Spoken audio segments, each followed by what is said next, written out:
Good afternoon, everybody. Welcome to this webinar on IR35 in the private sector from April 2020. My name is Andy Chamberlain. I'm the Deputy Director of Policy at IPSE, and I'm joined by my colleague Ina today. I'm Ina. I'm Senior Researcher here at IPSE, and I'll be speaking about our research on the topic a bit later on today. Great. So many of you have already said that you can see the slides and you can hear us, which is wonderfully reassuring. Thanks very much for that. So it looks like everything's working fine. The technology isn't going to let us down, I hope. So we'll crack on. We're going to try and get all this done in an hour, but if we have to go over that, that's no problem for me, but I've promised that we'll do it in an hour, so I'll try not to get out of schedule. So what will this webinar cover? Well, we're going to obviously look at the changes in the private sector, which are due to come in April this year. Ina's going to talk us through some of IPSE's recent research that we did into this, that we had an excellent response from our members on how they're likely to react. We're going to look at how the market is reacting. Many of you will be aware that there's been some quite extreme market reactions to the proposals. We're going to touch on the government's review of the legislation, which just reported back last week. And we're going to talk a little bit about what IPSE has been doing in lobbying, because we are, of course, completely dismayed by this legislative change which is coming in. And we are still pushing to get this changed. You know, we have not given up. We are still pushing for the government to change its mind.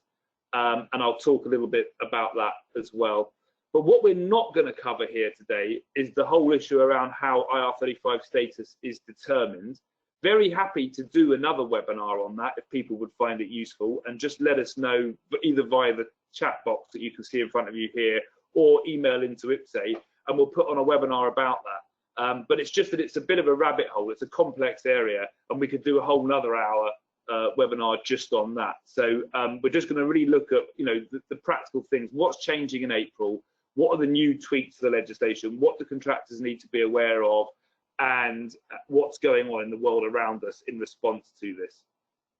That's the purpose of this webinar.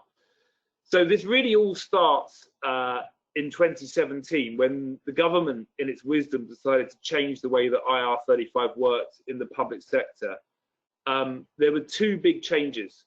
First of all, they said that the liability for determining IR35 status is going to shift to the public hiring organisations, the public authorities that are ultimately hiring the contractor to do the work.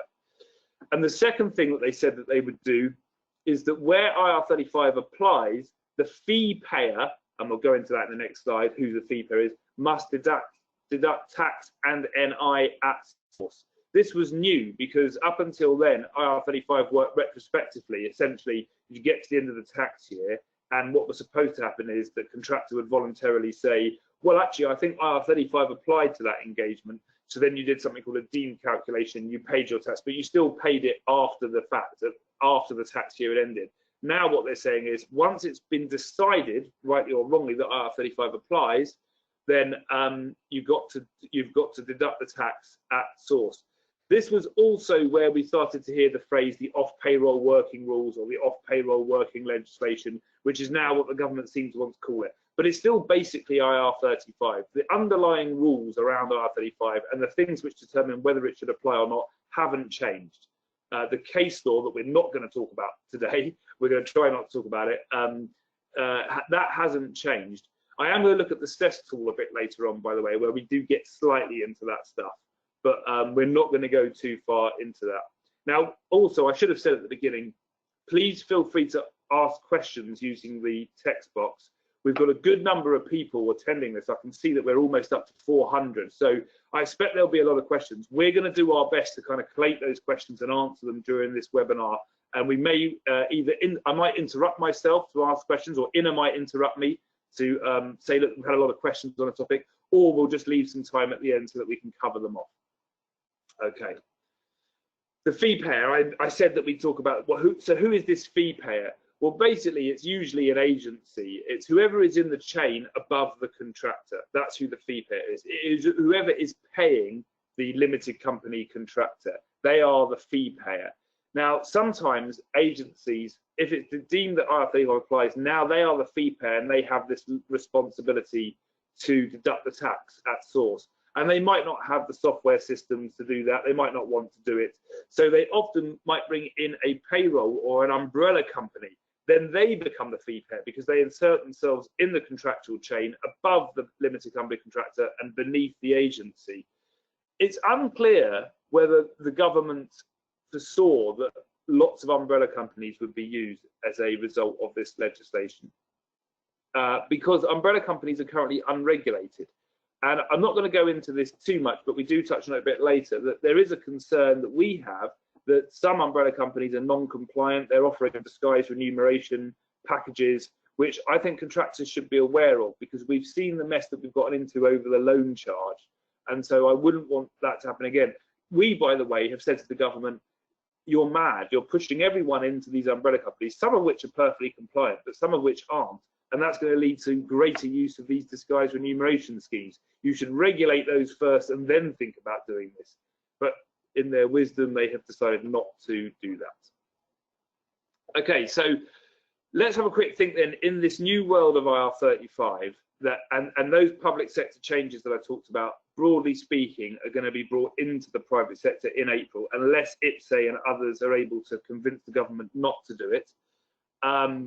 Then what does this really mean? Well, there's this thing called a small company exemption. I'm going to talk about that a bit more. But essentially, this only applies to where the end client is either medium or large in size.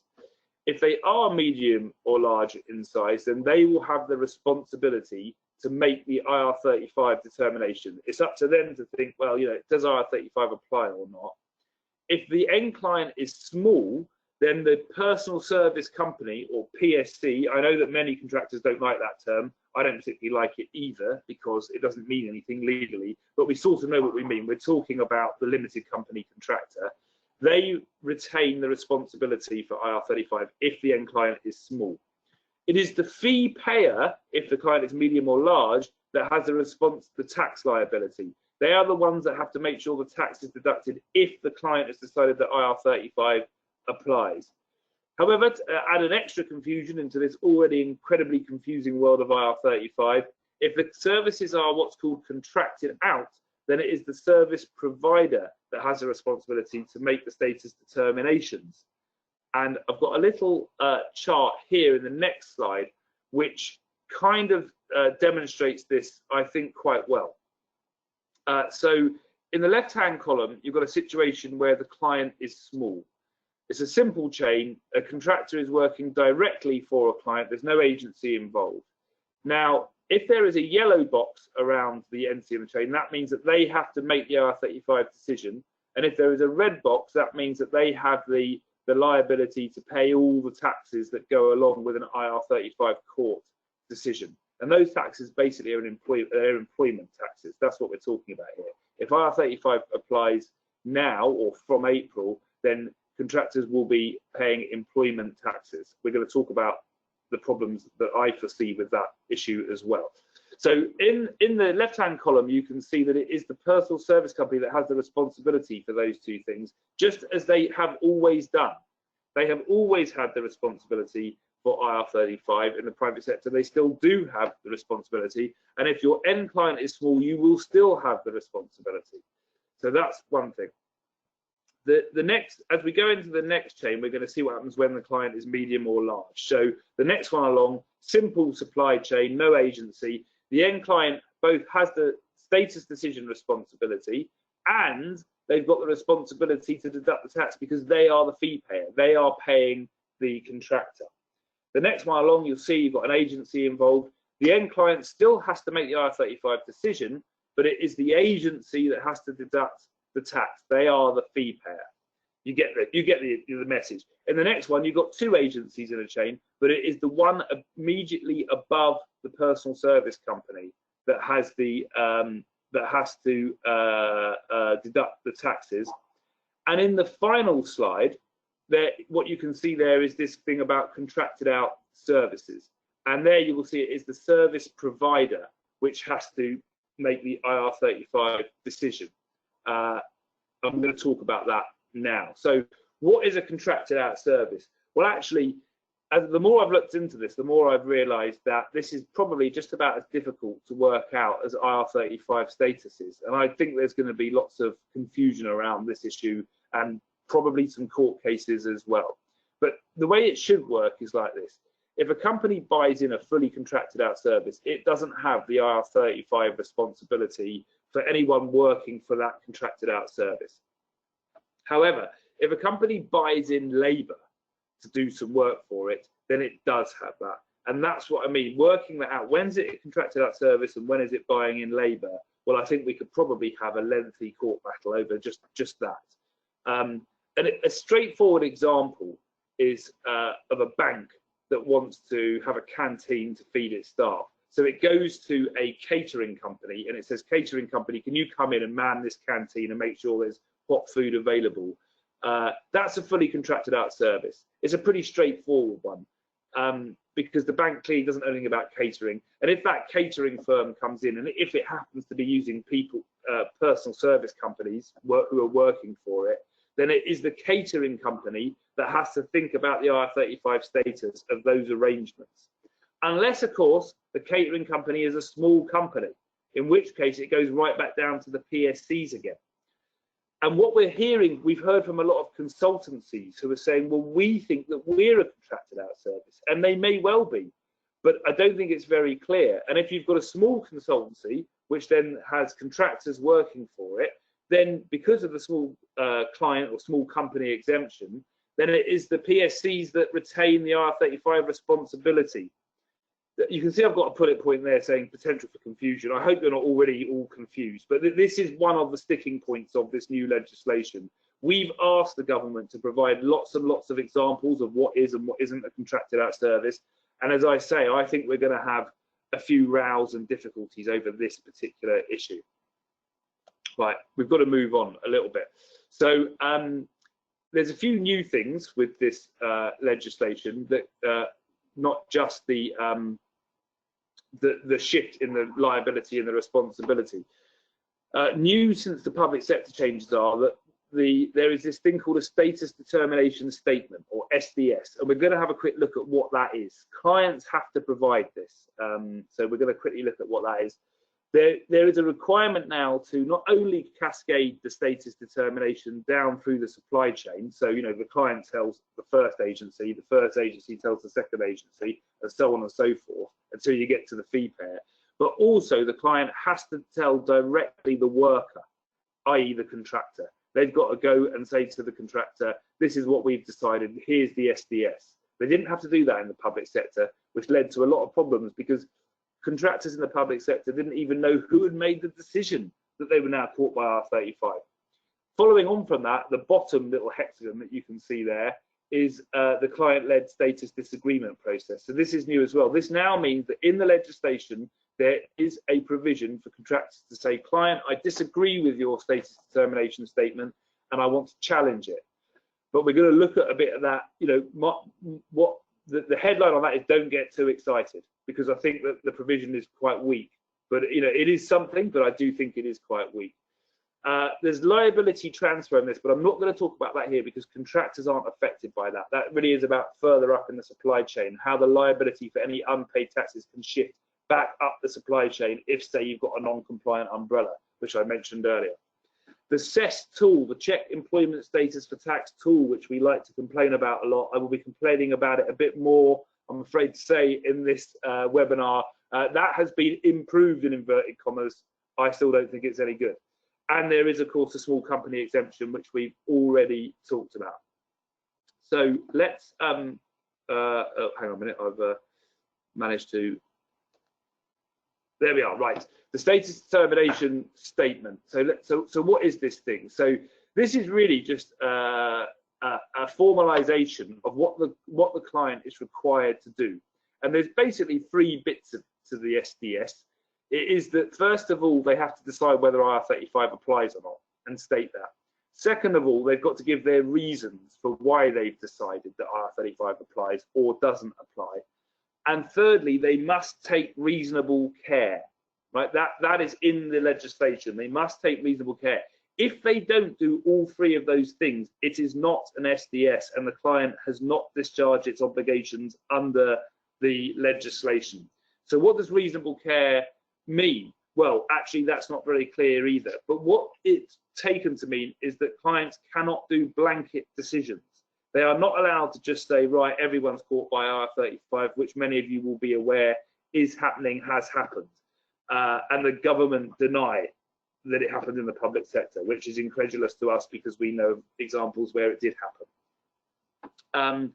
Now, the problem is with the SDS and the way that this works is that that's all good. We like the fact that clients are not allowed to do blanket determinations. We want clients to have to look individually at engagements and make an IR35 assessment on each engagement. But let's imagine that they don't do the SDS. In other words, they fail on one of those three things or all three of them. Then what that means, the legislation means that then they are saddled with the tax liability, and HMRC could come along to them at any point in the next 6 years and say, you owe us tax that should have been deducted on those engagements, and we're going to go after the client for all of it. However, if the client has said that IR35 applies, but they haven't taken reasonable care, that's probably trickled down the supply chain and tax has been deducted at source. And the problem with that is that there is no tax liability because it's already been deducted, even though the client hasn't taken reasonable care. In other words, what we've been saying to the government is these provisions aren't strict enough because they don't actually stop clients from doing blanket decisions, because clients can work out if they do it, there's probably nothing bad going to happen to them, which we think isn't good enough. We have told this to the government umpteen times and they still are just proceeding with what they've got. Nevertheless, that's what an SDS is. You're probably going to hear about it. You should receive an SDS from your client. The client has to do it and they have to give it to the worker, in other words, the contractor. So that's what an SDS is. Right, the tool I said that I would complain about, I'm going to complain about it now. So if you're fed up with me complaining about the tool, then you maybe just close your ears for a minute or two. The CEST tool, it's called the CEST tool, it stands for Check Employment Status for Tax. It's an online tool which attempts to clarify status. It is voluntary, nobody needs to use it. You can use it, your client can use it, or an agency can use it, and they slightly reword the questions depending on whether you've said, I'm the worker, I'm the agency, I'm the client. If it gives a definitive result in 85% of cases. In other words, in 15% of the time, it doesn't give a definitive result. And I've heard anecdotally that in the new version of CEST, which they launched in November, that's actually become slightly worse. That they're coming up, then it can't work out whether IR35 applies in more than 15% of cases. It has been heavily criticised because it does not match the case law, and the real fatal flaw for IPSE is that it doesn't include any questions on mutuality of obligation. And I said that I wouldn't talk about, what determines IR35 status, but there's basically three main things and then an extra bunch of tests as well. And one of the main three is mutuality of obligation. HMRC say that mutuality of obligation exists whenever there is a contract. Many judgments in tribunals and courts have disagreed with that. There is a range of opinion over what mutuality of obligation is. We believe that the HMRC view is an extreme view, and we think that the CEST tool should test for mutuality of obligation, and because it doesn't, it is fatally flawed. Nevertheless, lots of clients are going to use the CEST tool because HMRC say, well, we stand by the result. And I'm not really here to have a go at clients because the underlying IR35 rules are just ludicrously complicated. And we at IPSE have been complaining about this for the last 20 years and saying it's outrageous that you expect contractors to have to wrestle with this stuff. Now they're expecting clients to have to wrestle with it. They've created this CEST tool, which is flawed, but clients are naturally bound to go towards it, which is a concern.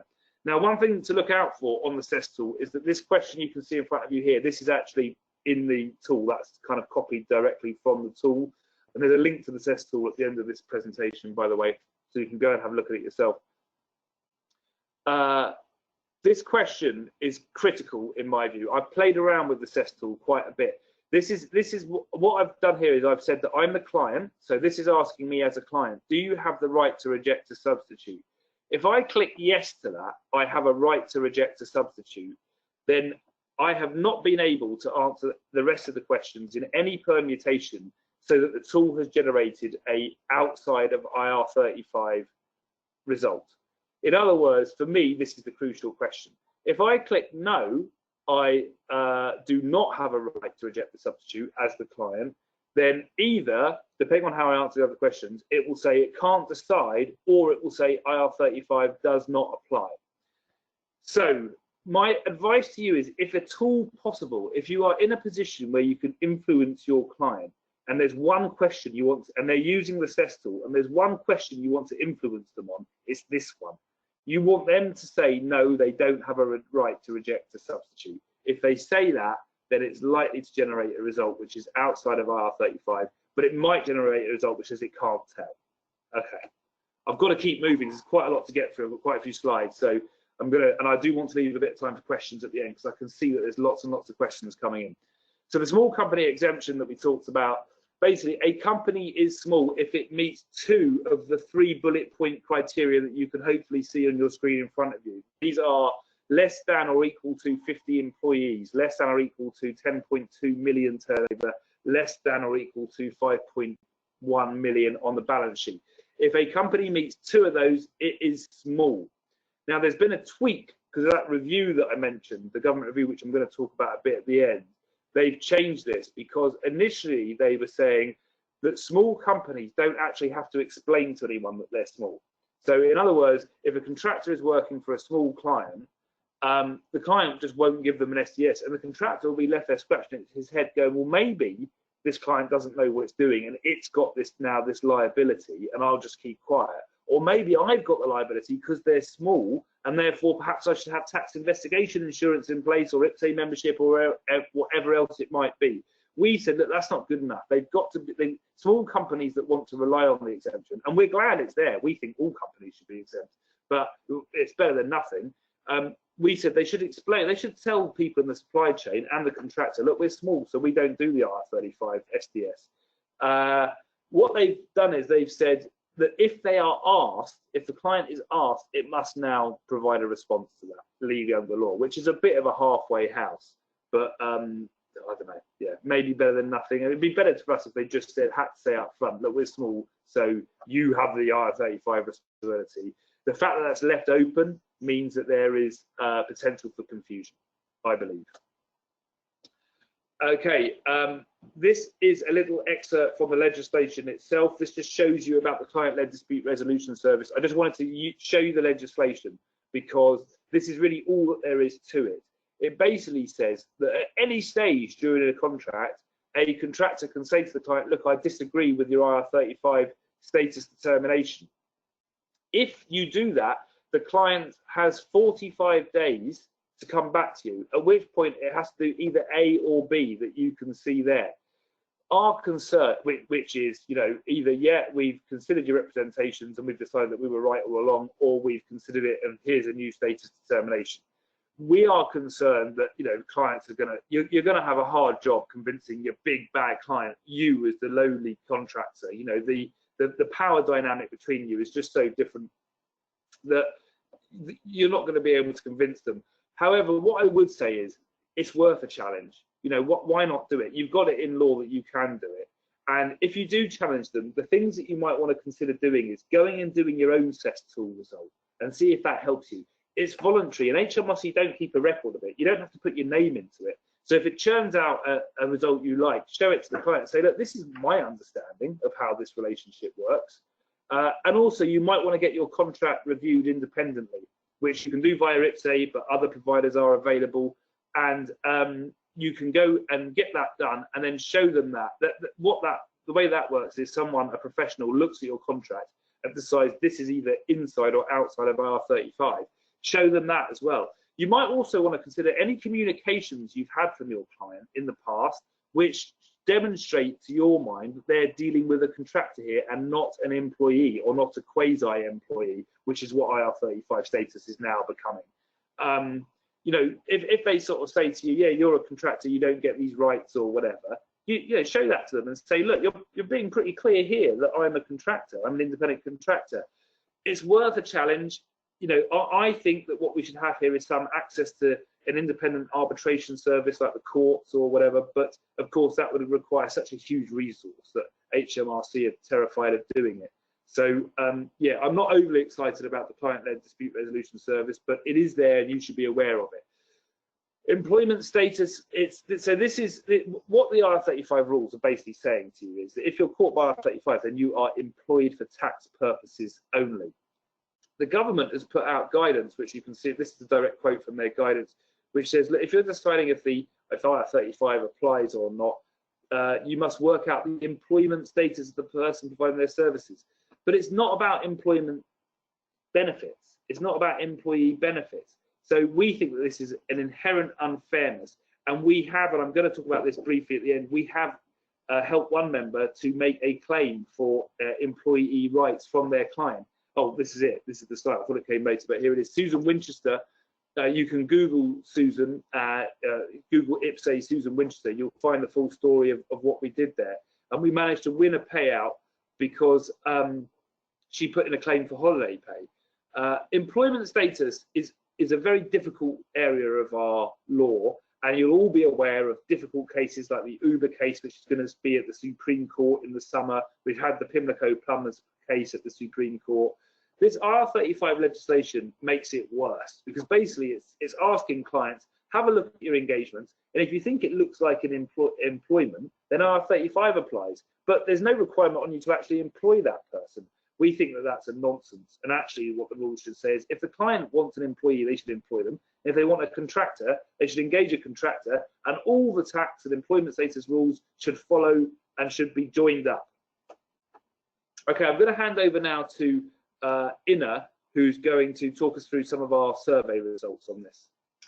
Sure. So with the changes coming in force in April, we thought January might be a good period for us to survey our members and try to see what their attitudes are, what they're planning to do with regards to the changes, but also see what their clients planning to do with regards to the changes and what kind of preparations they're making. So our survey was open between the 16th and the 23rd of January, and we got a really good response rate. We got about 3,500 responses. And what we saw two key things. On the freelancer side, we saw very high levels of concern. So about 97% of the freelancers we surveyed said they're actually really concerned about the changes. And then that's hardly surprising because about 1 in 3 of them said they're planning to stop contracting after the changes come into force. And that looked differently for different people. So some people said they will be planning to do contracts abroad outside of the UK. Some said they're planning to stop working altogether. Some said they're planning to retire early. And then we had a small proportion who actually said they're planning to move into employment. And this proportion might be even greater because about half of the respondents said that they will only work on contracts if those contracts are outside of IR35. But then afterwards, when we asked them, what are you going to do if you're working on a contract and your client determines you're actually inside of IR35? And most of the respondents said, I would either terminate this contract or I will challenge my client on it. And there was also a small proportion of them who said they would increase their day rate in order to compensate for the high tax they will be paying. So that's what's happening on the freelancer side.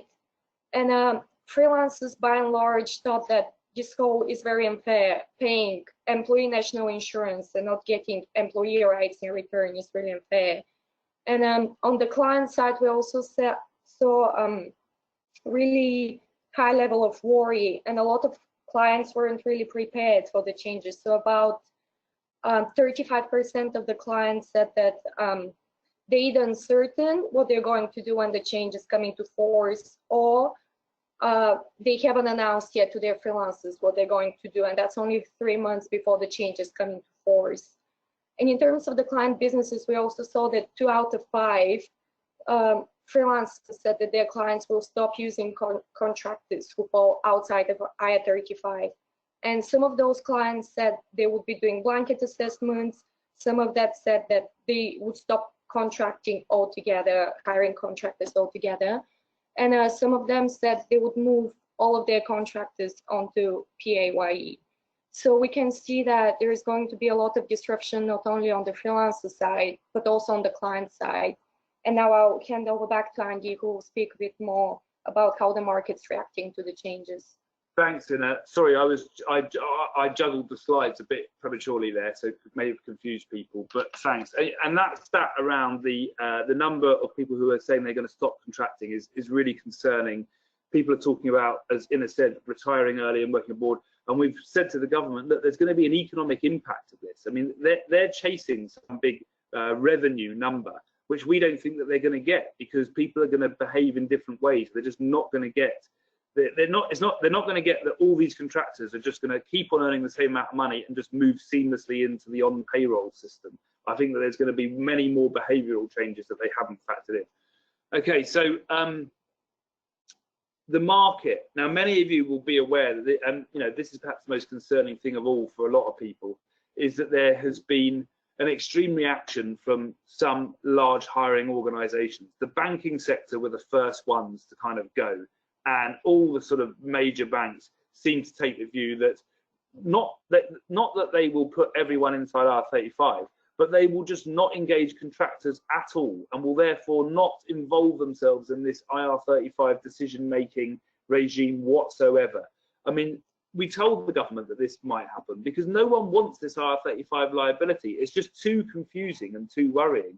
And the banks have just said, you know, they're such compliance-driven kind of organisations, I think, sort of institutionally, that they've just taken the view, we're just not going to engage contractors at all. You can come on board via an umbrella company. We might offer some of you an employed role, probably at quite a reduced salary, by the way. But you just can't work through your personal service company at all, which is really concerning. It's not just the banking sector. Vodafone, GSK, EDF Energy, a few other large hiring organisations we're hearing have done the same thing. A lot of other clients are saying that they're going to use CEST, and I've already talked about our concerns around that and how we think that it's not generating accurate results. Some of them will go to, there are people out there in the marketplace that are going into organisations and doing their IR35 assessments for them. That's probably the best bet, because those people are experts and they've been helping contractors do this for a while. So they are actually going to probably be in a position to advise the client, look, you can put this one outside of IR35 because it's safe to do so. And there are insurance products which are coming to the fore where those decisions are being insured against as well. So I'm not sure if they've been launched yet, but I'm aware of burblings in the marketplace that might happen. So there's a bit of a light at the end of the tunnel there. There's the contracted out services bit, and I think that what we're hearing a lot of contractors are saying is, well, why don't we form a little consultancy, and then we could offer our services on a contracted out basis. Well, that's okay, providing that the client buys into that. It can work, and the statement of work contract, which is a specific type of contract, which really nails down the project and is often, but not always, involves being paid on the delivery of certain milestones rather than, say, a standard day rate. That is one, I think, area that could be a potential way to not get around the IR35 rules, but to clearly demonstrate that this engagement is outside of IR35. It's all about getting the clients to buy into this, though. They have to feel comfortable with that, because they could be taking on a risk if HMRC come along and say that's not a contracted out service. No, they're basically an agency supplying labour, and now you've got the responsibility the liability because you didn't do the SDS, and that's the trouble with that.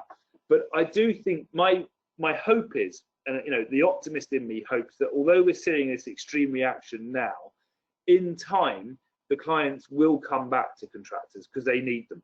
And they enjoy working with contractors, and it's a business model which has worked well. And in time, they will learn to live with the risks of IR35 in the same way that contractors learned to live with it. When it first came out in 1999-2000, it was way before I got involved in this whole world, so I wasn't there. But my understanding is there was a lot of panic and confusion there, and a lot of contractors felt like that was going to be the end of their business. But they learned to live with the risk of it. They got some insurance products in place, and they carried on business as usual. My hope is that's going to happen. And I've already talked about the umbrella companies. We're going to see a rise in those being used. Lots of umbrella companies entering supply chains.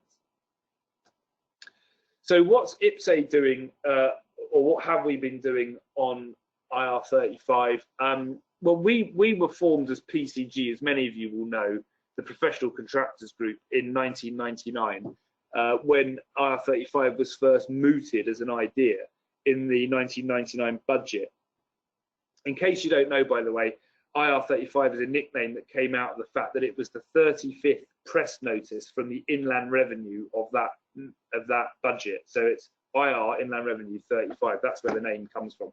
It was always called the intermediaries legislation. Now they like to call it the off-payroll working legislation, but it's basically the same thing. But we were formed by a bunch of contractors who said that they saw that this was a terrible thing for the flexible labour market and for their way of doing business. So they formed and made the Professional Contractors Group, and we changed our name a few years ago to IPSE. So at our core, we have this sort of fighting against IR35. It's in our DNA, and we have been continuing to do it with these changes. We have been strongly opposed to both the public sector changes, which we said, you know, oh, that's just a blueprint for the private sector, and the government said, no, no, no, we've got no plans to bring this into the private sector, and look where we are now. We are strongly opposed to this. We have submitted lengthy consultation responses. We have done research, most recently that you've just heard from INER on. We have submitted that to the government. We have formed alliances with lots of friendly groups, including the CBI, who have also been calling for a delay to this private sector change in April, but also with friends who represent the agencies, because they don't want this either. This is a complete nightmare for them. So REC, the Recruitment and Employment Confederation, and ABSCO as well, the Association of Professional Staffing Companies. We are a member of the IR35 Forum, which was set up, which sits in Treasury in HMRC, and we've got a meeting on Friday of this week. So we'll be going in there and we'll be saying to them yet again, you know, what are you doing? Why are you doing this? There are big problems. This is how our members are being affected. We were involved in a protest at Parliament, a very successful protest at Parliament about a month ago, I think. And we went into Parliament, and there's a picture of me there with David Davis, and the lady there is from, she was involved in quite a famous IR35 case called ECJ Consulting, which took place around 10 years ago now. So she knows exactly what it's like to be caught up in the myriad complexity of IR35 and what a nightmare it is. Some MPs are supportive of us. We've been lobbying MPs, we've been meeting with a lot of MPs. Even the Labour Party, who created IR35 in 1999, it was brought in by Gordon Brown. Now they're saying that they don't agree with the private sector change, and Bill Esserton, who is the shadow small business or BEIS secretary, has been helping us to and trying to ask questions in the House about the difficulties that this will cause. There's also been a House of Lords inquiry. Some of you might be aware of this too. It's still ongoing. So we went in there. There's another picture of me. I'm sorry, I'm such a sort of a vain megalomaniac putting photos of myself all over these slides.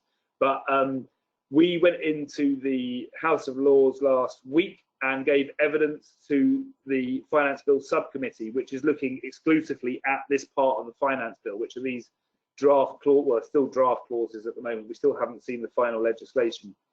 And we put it to the Lords that the government is making a big mistake. We said that the government should abandon this proposal, but indeed, at the very least, they should delay it. The Lords appeared to be quite sympathetic as a whole. They're going to report, well, I'm not sure, I had thought they were going to report before the budget, but I happen to know that they've got another evidence session on Monday, which is 2 days before the budget. A good friend of IPSE's Professor Patricia Layton, who is a employment law expert, is giving evidence to them on Monday. So I don't think they are going to report before the budget. And I'm not sure whether when they report, it will be too late to really have much of an impact, even if it does say, as I hope and suspect it will do, that the government shouldn't do what they are about to do because it is causing havoc in the private sector. So we've submitted evidence to them. I've just written to them again, actually, to follow up on some of that. And we'll have to wait and see what they say. The government has done its own review of these rules, and during the election campaign, IR35, because we were stoking it up, and because our fantastic members, and thank you if you are one of these people, were writing to their MPs and speaking to candidates and asking them, what on earth are you doing about IR35? All the parties ended up committing to reviewing IR35. The last party to do it was the Conservative Party. But they did commit to it, and you can see a little tweet there from my own MP, Dominic Raab, the Brexit Secretary. Is he still the Brexit Secretary? I'm not sure. Anyway, Dominic Raab, look at that tweet. He said, we will review in big bold letters the changes to IR35. So we were thinking, okay, great. We wrote to the Chancellor as soon as the election result came in. We wrote to the Chancellor, who was then Sajid Javid, and said, look, you need to have an independent, fantastic, you're going to do this review. It needs to have an independent chair. We need to have a thorough impact assessment of what happens in the public sector of this. We need a proper impact assessment, which we've never had, on what's really going to happen when you roll this out into the private sector. Unfortunately, none of that happened. They decided that it would be a government-led review, and the quote there is from what they published in January when they announced the review, that it will determine if any further steps can be taken to ensure the smooth and successful implementation, which are due in April.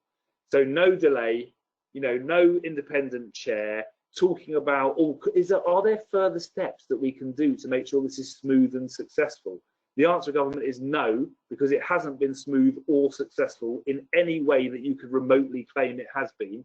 And we're very, very disappointed. Now, they have announced what's in their review. Basically, the headline is that HMRC have said that they won't be heavy-handed, whatever that means. They're talking there to the clients, really, and what they're saying is, look, clients, if you make a mistake about this, we won't penalise you. But they will still have the liability for the tax. So clients still have to do this. There's no real soft landing. And so, this is a very disappointing result as far as we're concerned. Now, I'm going back into the Treasury tomorrow to see the Financial Secretary. I've been invited back in along with a small group of people that initially went to see him as part of this review. And he's going to say how wonderful it is that he's, listened to business and all this. And we're going to say, you haven't listened at all, and this is a disaster. And we're going to say it politely because we're still hoping that we can convince him to change his mind.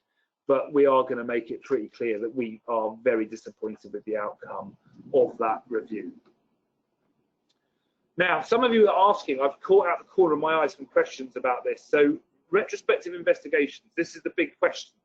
The question is, if your client decides in April that IR35 applies, and you've been happily working in that engagement, and you're sure that IR35 doesn't apply, does that mean that HMRC are going to come along and go, well, hang on a minute, if it applied after April, how come when the contractor had the liability for this, they weren't applying it then, and should we investigate that arrangement?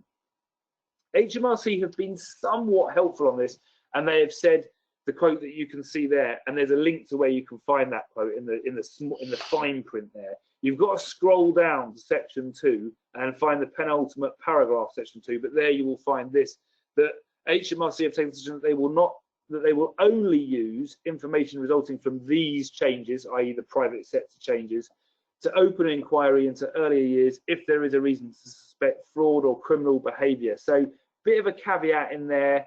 I know that in the public sector they did look back at some cases and they did open investigations. There's nothing to stop them from investigating previous years more generally, and contractors remain liable for those previous 6 years. They're allowed to go back 6 years. They're allowed to go back 4 years, but another 2 if there's been carelessness, and they always manage to prove that there's been carelessness, except actually in one of the recent BBC cases where they were thwarted on their attempts to do that. But generally speaking, they can look back at the last 6 years and say, did you consider IR35 for any of the engagements that you had in that period? And the contractors are still liable for that period. You must be aware of that. The liability is going to change from April unless IPSE can convince the government not to do this, but that's only going forward. Retrospectively, you're still liable. I don't think we're going to see a huge, my hope is we're not going to see a huge amount of investigations being opened in the previous years because clients have said, well, IR35 applies now. But, despite what HMRC have said, I would proceed with caution. That's what I would say. In other words, you know, if you've got tax investigation insurance, don't chuck it away. Okay, we're getting to the end now of the slide, so I just thought I'd show you, if you're interested, where the legislation is. So the initial IR35 legislation is called Chapter 8 of the Income Tax, Earnings and Pensions Act, or ITPA. That was the original. Then in 2017, they brought in a new Chapter 10. It's not really new anymore, is it? But we still call it the new Chapter 10, which was the public sector bit. And now they've published draft clauses. They actually published these in July, which are going to change Chapter 10 so that it applies to both the public and the private sector, and it includes some of those new provisions like the small company exemption, which, by the way, only applies in the private sector, not in the public sector. But the other ones apply in both, stuff like the client-led dispute resolution service, the requirement to explain the SDS directly to the contractor as well as down through the supply chain. That all applies in the public sector as well. The final legislation is going to be published after the budget next Wednesday. Shortly after the budget is the phrase that the government keep using. But we keep on saying, you know, this is another reason why you can't bring this out for April, because it hasn't given businesses enough time to actually look at the legislation and understand what it is that they have to do. Here's a few links. These slides are going to be made available, by the way, on our website, and also a recording of this webinar is going to be made available as well. So you can find the links there. But the link, the top one there, is to the new Chapter 10. That's what we're really talking about here, but that will be amended. There's also some technical notes and some guidance that I've linked to there, which you can find on the Govt.uk website. I said you'd have a link to the CEST tool. It's there. You can go on there and play around with it. It's anonymous, so you can just go in, and you know, I do it all the time and try and work out what permutations work best, etc. Which is how I discovered this theory I've got, that the key question is that substitution one. The new draft legislation is there as well. And if you are really interested in this stuff, like me, you won't be, because no one's really interested in IR35, but apart from me, I seem to be like the only person. Then there's a really excellent House of Commons library briefing paper on the sort of whole history of IR35, and PCG are in it. We're in it as a sort of, you know, in the early days of what we were up to. So it's quite a fascinating read if you like this kind of thing. Okay, so we have come to the end of our slides, and we still have 15 minutes or so. So we're going to try and address some of the questions. You know, have you noticed any sort of particularly repetitive questions or questions that keep coming up at all? Yeah, a lot of people have been asking, what is the situation going to be like if the end client is in Europe or the US or outside of the UK? How is that going to work in practice? Yes, this is a very good question, and there's a lot of confusion around this amongst kind of tax experts. The legislation initially was going to apply even when the client was abroad. But everyone was asking the question, well, how are you going to, the client doesn't actually have to listen to HMRC. The client doesn't have to provide an SDS if they're in Italy or something, because, you know, they don't have to listen to HMRC. So how will that all work? There was a suggestion that it might transfer back to the agency, that if that's in the UK, or indeed to the personal service company. Now, in this review that we've talked about, they've somewhat clarified this.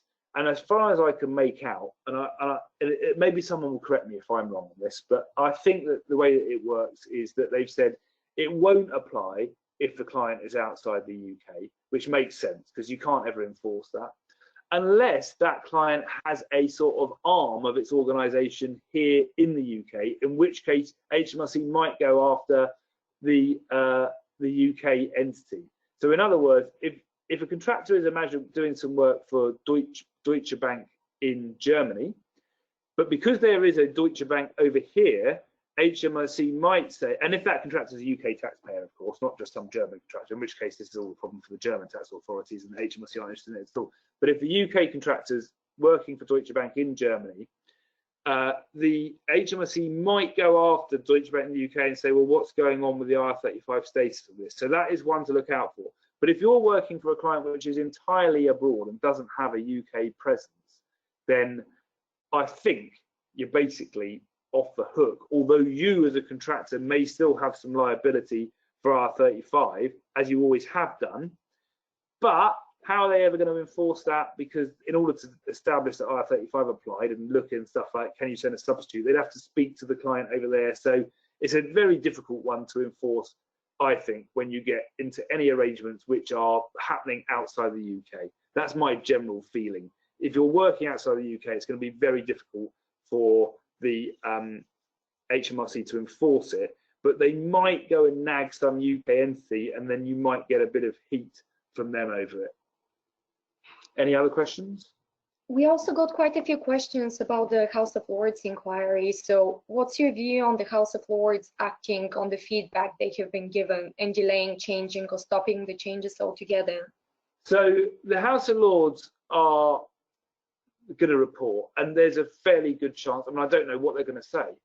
There's a fairly good chance that they're going to say that the government is making a mistake here, that they should delay it, that they should consider some other options, that we proposed to them, you know, other people have made other recommendations.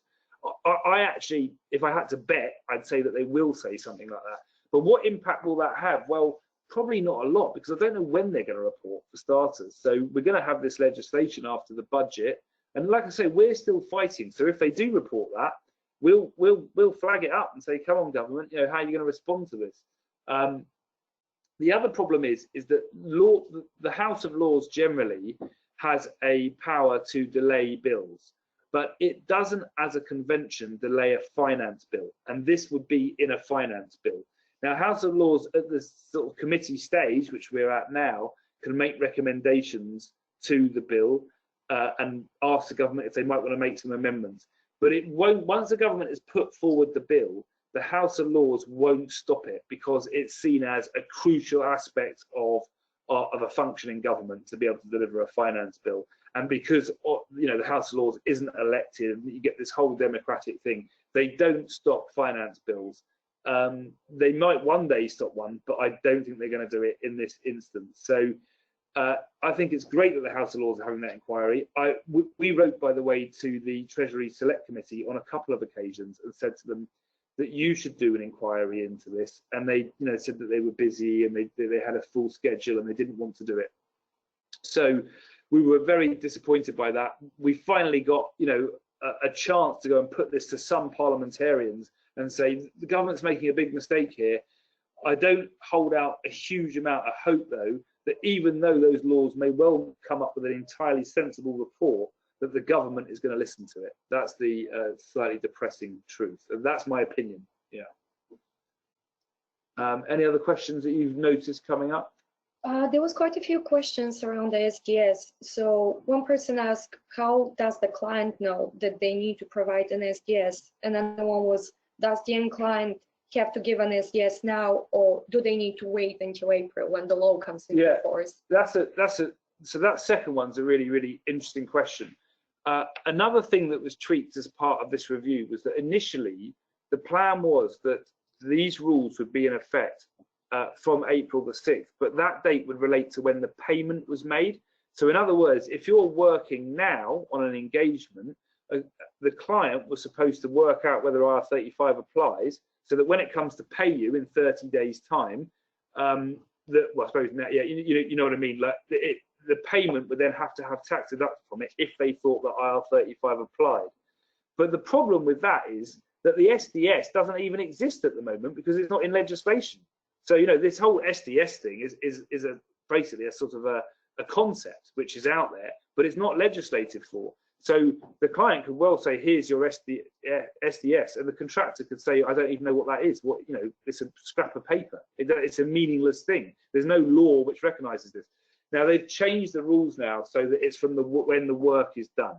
So it's not about when the payment is made. So it's when your engagement, when you go into work on April the 6th, that is from that moment on that clients must decide, does IR35 apply here? That's when they have to give you the SDS. Now, some of them are going to want to do that in advance of that, and you'll want to know it too, because you might decide, well, if the SDS says I'm caught by, or this engagement is caught by IR35, then I just won't work here. You know, I'm going to go and terminate the contract and go and work for another client. So that it's a bit messy, really, that question. The question is perfectly good, but the answer is a bit messy because no one's really sure, because the SDS doesn't actually exist in law. But I hope that that somewhat answers it. The other part of the question was, how does the client know they've got to do an SDS? Well, they just do in the law. The law is going to require them to provide an SDS, and if they don't do that, then they're breaking the law and they will be held liable for the tax. One person asked, what can I do if my client doesn't and won't provide the evidence of how they determine my IR35 status? If they don't provide the evidence, if they don't provide the reasons, then they're not supplying an SDS. So you can tell them that, and that means that they are held liable for the tax. However, the problem is, it's a bit like the reasonable care thing that I mentioned earlier. If they tell the supply chain IR35 applies, and then whoever pays the contractor is deducting tax at source, there is no tax liability because it's already been paid over. So, I mean, that's a really good question. What if clients just refuse to give it a reason for why they put you inside IR35? HMRC will say, well, they haven't done an SDS then, but so what is what the client's going to say. I might actually raise that with the minister tomorrow and say, you know, how are you going to deal with problems like that? The legislation clearly is compelling clients to act in a certain way, but there's nothing to stop them from not doing that because of the way this legislation works. So good question. A more practical answer for you, I think, is to explain to them, you know, look at the legislation. The SDS that you have to provide clearly states you have to do three things: give an IR35 determination, give the reasons for that determination, and take reasonable care. And, you know, tell them that if they're not doing that, they're not complying with the law. I can see that we've got so many questions. What we might have to do is try and sort of group these together and do like a kind of a blog on to answer some of these, because it's just not going to be practical for us to answer this. Someone said, do you have a glossary for the terms that are used? Look, I know that the world of IR35 is so complex, and then you end up using these terms. I try to keep the language simple, but sometimes you just slip into using phrases that you forget that, you know, normal people don't know what they mean, you know, and why would they? So I'm not sure if we do have a glossary somewhere. It's a good idea. Perhaps we should try and compile one so that to make some of this stuff a bit more accessible. So I'll take that on board as a recommendation, if you don't mind. What about companies that have made a blank decision to not deal with PSCs, and what do you do there? Well, and therefore haven't got an SDS to challenge. I mean, this is what I said. This is what is happening in the market, and there's nothing that we can do about it. If a company decides it doesn't want to use PSCs anymore, that's just a business decision, and they can decide to do that. Unfortunately, the fact that they're doing it clearly because of this legislation, it doesn't give us any grounds through which to challenge that in law, and no kind of legal challenge. A company can just decide we're not engaging contractors anymore. I mean, they've always been able to do that. So I know that that is not a reassuring answer, because particularly if you work in the banking sector, you're seeing, you know, you're just unable to do what you've always wanted to do, which is to work independently. My only sort of optimistic hope, as I said earlier, is that over time companies will come back to contracting, and they'll put in place proper contracts that make sure not that we're all getting around IR35, but just that IR35 does not apply to those engagements. That's the hope. Someone's asked, please can you confirm the answer to the rejection of replacement question? The client should say no, they cannot reject. Correct. I think I saw someone wanting me to go back to that slide, so I'll do that. Sorry to go through this manually. I don't know how else to do it. Have I gone too far? Yes. Here we are. This is the substitution question, right? So yes, this is what the client will see, that they will see this question among about 30 other questions, which if they do the CEST tool. And I think that this is the critical question. And as you see, the question asks, do you have a right to reject a substitute? And if the client says, yes, I can reject a substitute, then I think it's highly likely that the tool will say IR35 applies. If the client says no, the contractor has effectively what they're saying is the contractor has a right to bring in a substitute you know, it's a bit like, you imagine I always use this example, so apologies to anyone who might have heard me say this before, but you know, here at IPSE, like many of you in offices you've worked in, you'll have witnessed, we have a water cooler, and we have a contract with a water cooler company, and every now and again someone comes in and faffs about with it and services it or whatever, and sometimes that's Steve and sometimes that's Bob, and we don't care if it's Steve or Bob, because they have a right, the water cooler company has a right to send in whoever they want to do the work. As long as it gets done, we don't care. That's a genuine right to substitution. Now, of course, it's different in many contractual arrangements, but that's kind of what the case law is driving at on substitution. The case law is trying to sort of say, look, is personal service required here? If it is, it points to employment. Now, there are other ways for you to get out of IR35 in real life. In real life, you can't always send a substitute, but maybe you have a lot of control over the work you do. But one of the flaws, I think, of the CEST tool is that it puts too much weight on this question and not enough weight on other things like control, and no weight at all on mutuality of obligation, which is a scandal. So therefore, this becomes the critical question. And I think it's problematic, because I think a lot of clients, of course, will think, well, you know, what if the substitute's a lunatic? I'm not going to just accept anyone because the contractor says so. But however, in reality, they can ensure that the substitute is suitably qualified to do the job, but that doesn't mean that they have a right to reject the substitute. So you want to try and persuade your client, if you can. Not everyone will be able to do this. Some of these things are done in, you know, secret rooms where you have no idea it's going on. You don't even know who's done the CEST tool. But if you have the chance, speak to your client. And this is the question you want to influence them on. If you can be Machiavellian enough to influence them at all, you want to influence them on this question, and you want them to click no to this. If they click no, you've got a chance of getting the CEST result that you want. Okay, we are sort of over time, and I'm never going to be able to answer all the questions here because there's loads of them. But thank you very much for your questions. We will try to answer them in some kind of article that we'll put together and publish on our website. As I said before, these slides will be available, so you can go back and look at them. And there'll be a recording too of this. Thanks, Inna, for your input on the research and the questions too. And thanks to everyone who's listening, and thanks to everyone who's helped us in our campaigning. Many of you have written to your MPs or tweeted your MPs. We have managed to cause a lot of fuss about this.